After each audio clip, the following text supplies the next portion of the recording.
Updated November 13, 2017. 155,505. 40-year-old Rathwan Alasbahi lies in the dialysis unit at alThawrah hospital in the Yemeni capital of Sanaa. Acute medical supply shortages in Yemen mean he is receiving just a fraction of the treatment he needs. Each day is struggle to survive. I was diagnosed with renal failure and I need a kidney transplant, he explained. Hospitals in Yemen are no longer capable to do kidney transplantations.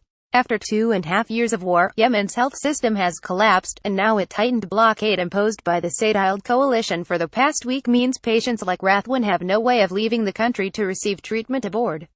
He realizes he does not have long to live. We are asking international organizations to please try and lift this blockade of Yemen, Rathwan told the ABC.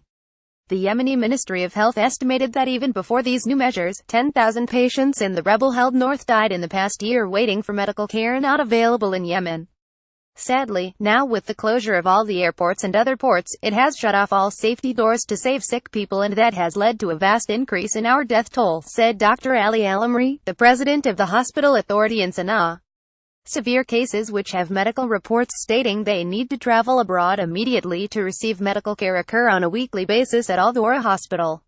Yesterday, at Al Sabin Hospital in the capital, the ABC's producer in Sanaa witnessed more than a dozen emaciated babies and toddlers receiving treatment in the malnutrition ward.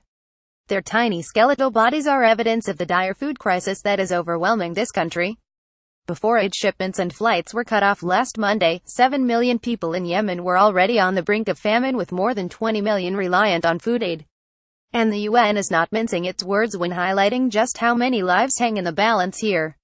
The UN aid chief warned that if Saudi Arabia does not allow increased aid access to Yemen, it could lead to the largest famine the world has seen for many decades, with millions of victims. I hope there's increasing awareness around the world about the magnitude of the crisis in Yemen, said Australian Suze van Meegen, the Yemen advocacy advisor for the Norwegian Refugee Council. Ms. van Meegen is stuck in Amman, Jordan, waiting for the state-led coalition to allow UN humanitarian flights back into Yemen so she can return to work. The impact of the current blockade is massive. We're looking at a population that is larger than Australia's. The risk of a famine or a crisis that is unprecedented is very, very high, she said.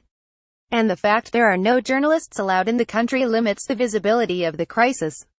The aid worker said she was just one of dozens of NGO and UN aid workers currently blocked from accessing the country at this crucial time. It's likely that stuck outside Yemen there are as many as 50 to 100 experts in things like water and sanitation, health, food and logistics that are all needed to maintain the humanitarian response, said Ms. van Meegen.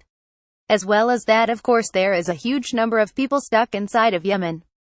NGO workers and UN officials who are essentially being held hostage. Yemeni human rights campaign Osama al-Faqi, who works with the Muwatana organization, described the situation as catastrophic.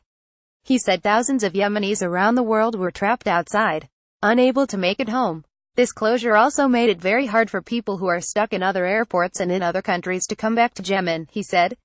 Is very difficult for them, especially if their visas have expired or if they don't have enough money to stay in these countries. Topics: famine, disasters and accidents, relief and aid organizations, unrest, conflict and war. Yemen first posted November 13, 2017. 101,813.